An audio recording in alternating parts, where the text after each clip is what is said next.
Hello, everyone. Good day to you. Thank you for joining me. Welcome to Transformation Tuesday with me, Liz Forrest, where spiritual seekers just like you learn shamanic practices and tools to manifest the life of their dreams by freeing themselves from the influences of past experiences that limit living a full and happy life. So let me ask you, will you be celebrating Mother's Day this Sunday, May the 12th? You could say yes in the comments if that's true for you. Or will you be celebrated on Sunday for being a mother this Sunday on Mother's Day? You could say yes in the comments if that's true for you. Please say hello in the comments if you're here with me live or if you're watching the replay. Always love to know that you are here. I'm Liz Forrest. I'm a master shamanic teacher of over 25 years. And I share Toltec practices and tools as I have learned them and with permission. And I do that in person and online in classes and workshops, empowering students to step into their personal freedom fully, to be free to create and manifest what they truly desire. So thanks for being here. Hey, Corrine from Salt Spring Island, one of my heart homes. Thanks for being here, Corrine. Great to have you. So this Sunday, May the 12th, is known as Mother's Day. And it is celebrated in countries all around the world.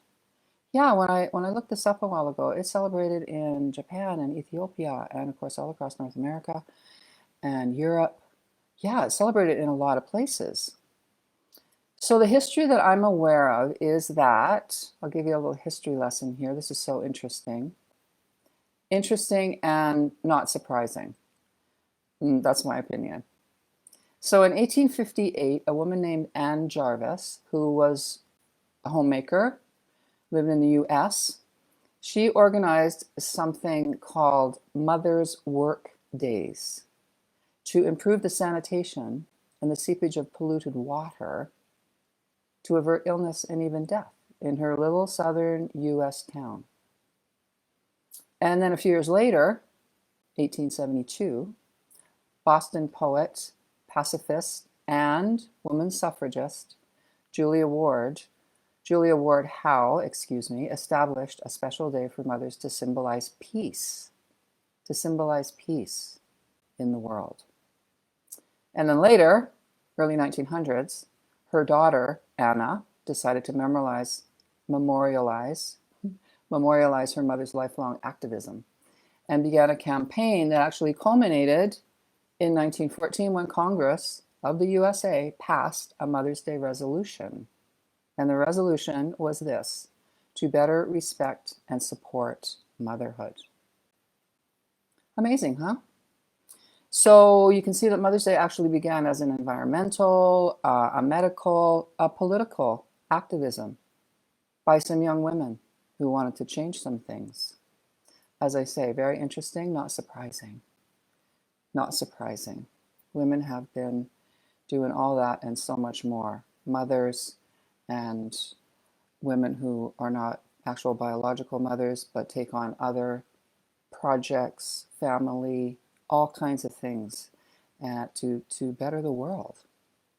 So I really love that. I really appreciate it. I hope you do too. And so over time now it's modernized. Yeah, and we celebrate Mother's Day with gifts and flowers and meals.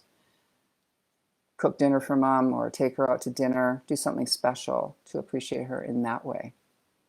And for those of us whose mothers are now in the spirit world, and that is me, perhaps we take some time to remember and honor her with a prayer or enjoying something she used to enjoy, with a special meal that she would have liked when she was here with us in human form, or maybe an activity that she liked to do.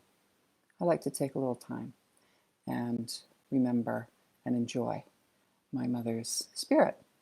Yeah, on Mother's Day. So on the shaman path that I've been studying and teaching for the past many years, students take on a mother book practice, which in my opinion is some of the biggest healing work that we can do for ourselves. The intent of the mother book practice is to show your lifelong perspective of your mother and to identify and disengage from belief systems that no longer serve you regarding your relationship with your mother. To be in a whole and complete relationship with who your mother is or was. Yeah, or was. She's in the spirit world. It is as powerful and healing. And your relation to her, not only as her child, but as another human being as well. This process offers some of the deepest healing for ourselves as we explore the most profound connection of this life, our experiences of the person who very literally brought us here. Yeah, she brought us here through her own body. So the mother book is not essentially about your mother. It's about your perceptions of your mother. So as I said, whether your mother's still with you or she's passed on, whether your mother raised you or not, whether you even ever knew your mother, whether you were raised by someone else, by an adopted family or mother, by other family members, by other people who were that role of mother for you, this program is fulfilling and life-changing. And in my own experience and with the many, many students that now I have sat with and guided through this practice of the mother book, regardless of our upbringing, we all carry some degree of the mother wound simply by being here in human form. Regardless of our upbringing, we all carry some level, and some, of course, way more than others, of the mother wound. So this process helps us to heal unresolved pain that we may still be carrying from our relationship with our mothers. This practice helps bring awareness to generational patterns handed down from mothers to children, to the relationships mothers and fathers have with their own children. It's really incredible, and the feedback that I've had over the years that I've been teaching this, and also my own experience, of course, in my own process with the mother book, when I took this on as an apprentice many years ago, has been a phenomenal healing in my own life and a way to step into my own freedom and unravel myself from that intertwined energy of the mother wounding that I was still carrying. So the relationship that parents have with their children who've gone through this practice heals the ancestral wounding and the choice to stop the dysfunctional patterns of being passed on once again. Yeah. So it truly is some of the deepest and most beneficial work we can do for ourselves and our families. And I wanted to bring that to you today as we move towards Mother's Day, the official Mother's Day that's coming up this weekend. So if you're interested in learning more about the mother book practice, please email me with the link in the comments. I'll put my email link in there. I'll be so happy to set up a complimentary Zoom session with you for all the details, give you more about that and anything else that you might be interested in and want more information.